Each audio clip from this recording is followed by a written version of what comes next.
ini dipahamkan umumnya kepada bangunan, bermakna bangunan. Padahal di dalam Quran tidak setiap kata masjid menunjukkan bangunan, tidak. Masjid itu asal kata dari sajadah yasjudu, tempat melaksanakan ketaatan. Haramun artinya haram, dilarang. Itu. Jadi tempat melaksanakan ketaatan atau suatu tempat melaksanakan ketaatan kepada Allah yang dilarang. Nah, gitu. Saudara-saudara, jadi ayat ini sifatnya khobar. Khobar, berita, informasi. Muhammad, Allah memberitahukan, menginformasikan kepada Nabi Muhammad telah mengisrokan hambanya pada malam hari. Minal Masjidil Haram, yang masjid ini bukan masjid bermakna bangunan, dari suatu tempat yang haramun, dilarang hamba itu melaksanakan ketaatannya. Ilal Masjidil Aqsa, kepada suatu tempat. Al-Aqsa itu sangat jauh.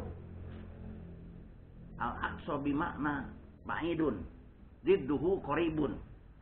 Aku bahasa Arab begitu. Jadi Al-Aqsa itu ba'idun, bimakna ba'idun, didduhu qaribun. Jadi ke suatu tempat di mana di sana dapat melaksanakan ketaatan yang sangat jauh. Nah, saudara-saudara, kita harus mencari. Pertama, tadi dikatakan surat Al-Isra ini, surat Al-Isra 17 itu surat Bani Israel. Jadi siapa? Jadi menceritakan tentang Bani Israel. Siapa nabinya pada zaman Bani Israel itu? Siapa pemerintahannya yang melarang pada zaman Bani Israel itu? Itu. Kalau zaman Nabi Bani Israel bukan Nabi Muhammad. Nabi Musa. Kita buktikan nanti. Benar kan Nabi Musa? Gitu kan? Siapa yang melarang untuk melaksanakan ketaatan di sana? Maksudnya ketaatan dakwah. Dilarang. Jelas kalau zaman Nabi Musa adalah Fir'aun. Fir'aun yang melarangnya. Fir'aun itu kan sampai jadi contoh kehidupan. Sekarang sudah masuk zaman Fir'aun enggak? Tanya Budi itu. Nah, saudara-saudara, jadi waktu itu ada pelarangan kepada seorang hamba Allah melaksanakan ketaatannya, dakwah di sana oleh pemerintahan setempat, yaitu Fir'aun. Gitu. Kita cari sekarang apa yang dimaksud asro. Untuk mengetahui apa yang dimaksud asro, harus cari ayat-ayat yang ada kata-kata ini. Ayat-ayat yang ada kata-kata itu. Nah, coba.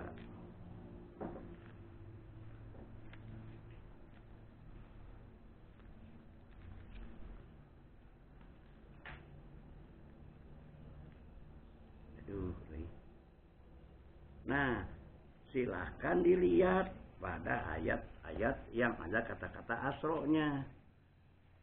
Salah satu di antaranya ialah perintah Allah kepada Nabi kepada Nabi Musa, "Fa'asri bi ibadi innahum muttabaun." Coba lihat surat apa itu? Kunaon tadi kapangi ayana hilang. Fa'asri bi ibadi innahum muttabaun. Perintah Allah untuk berangkat pada malam hari karena engkau akan diikuti oleh tentara Firaun. Nah, itu menggunakan fa asri.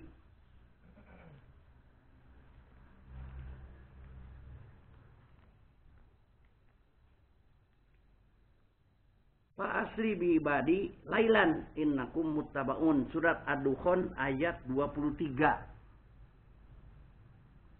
Perintah Allah kepada Nabi Musa untuk berangkat dengan hamba-hambanya, dengan yang beriman pada malam hari. Innakum muttabaun, karena kalian akan diikuti oleh tentara Firaun. Tuh. Yang kedua, surat Hud ayat 81. A'udzubillahi minasyaitonir rajim. Fa asri bi ahlika biqit'im minal lail wala yaltafit minkum ahadan illam ra'atak. Ini perintah dengan kata-kata Isra juga. Fa asri bi ahlika, berangkatlah dengan ahlimu, ya, dengan saudara-saudara karib kerabat, orang-orang yang beriman kepada Nabi Lut. Biqit'im minal lail.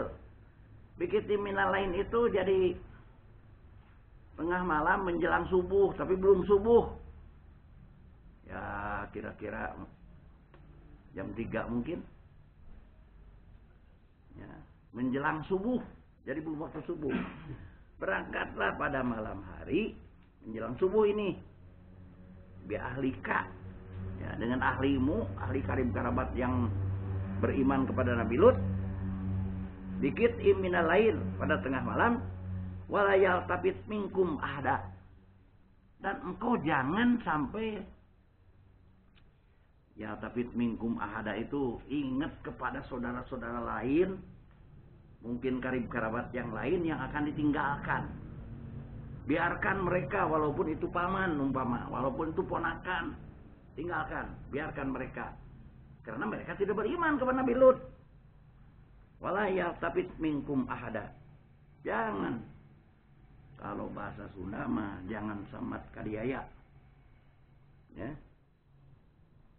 Wala yaltafit minkum ahada, jangan memikirkan, mengingat kepada yang akan ditinggalkan. Di sana ada saudara-saudara, handai taulan segala macam. Hah? Kemudian ilam ro'atak, kecuali istrimu jangan dibawa. Coba, itu perintah. Pindah, berangkat dari Cipanas ke Bogor, pemajikan tong dibawa. Kira-kira begitu. Karena istri Nabi Lut itu istri yang tidak taat kepada Nabi Lut, tidak beriman lah, tidak taat. Mungkin istrinya ikut kepada, kenapa Nabi Lut disuruh berangkat pada malam hari? Karena kaum Nabi Lut itu kaum yang sudah menyimpang dari tabiat manusia, yaitu jadi kaum homoseks. Perempuannya lesbian. Dilaknat itu Allah. Sekarang homoseks, LGBT harus diakui keberadaannya.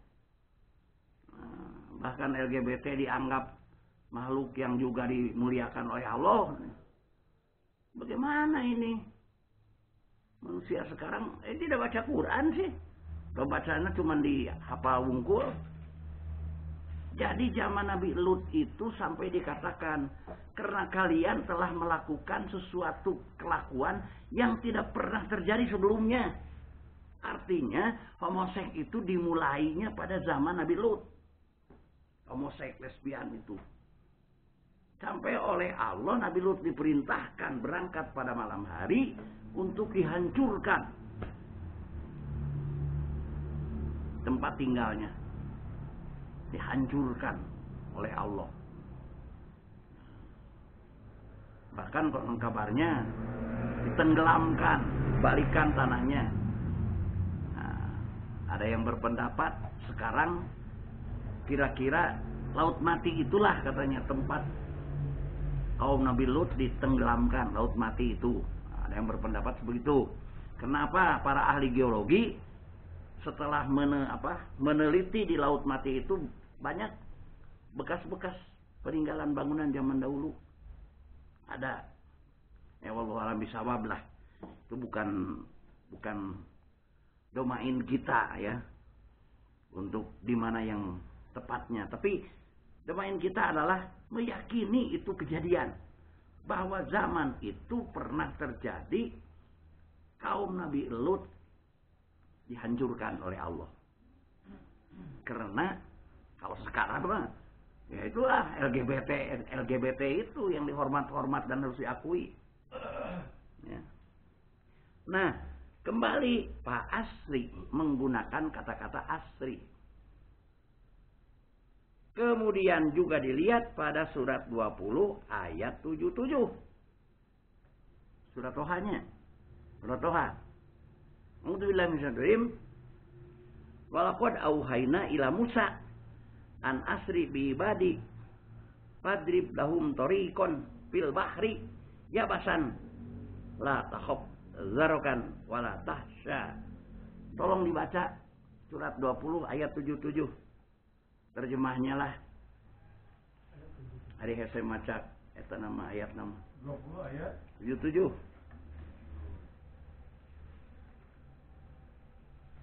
Walaqad auhayna ila Musa an asri.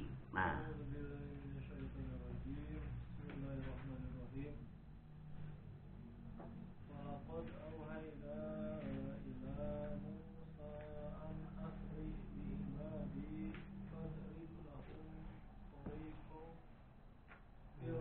jabasan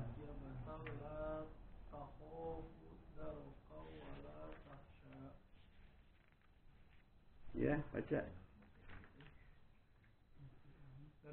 ya.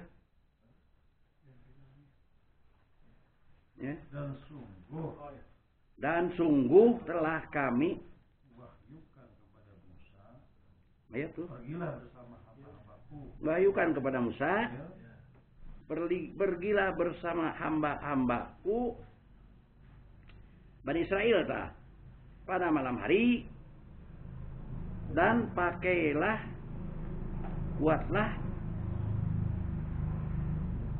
buatlah untuk mereka jalan yang kering di lautan, di laut. Ya, engkau tidak perlu takut akan tersusul dan tidak perlu khawatir akan tenggelam. Itu juga menggunakan kata-kata Pak Asri. Jadi Nabi Musa diperintahkan berangkat pada malam hari dengan hamba-hambanya itu Bani Israel yang beriman pada malam hari dan untuk nyebrang ke tengah laut yang diperintahkan dengan mukjizat di laut dipukul dengan tongkatnya terbelah. Kamu tidak usah takut masuk ke laut. Bagaimana nggak takut atau laut belah?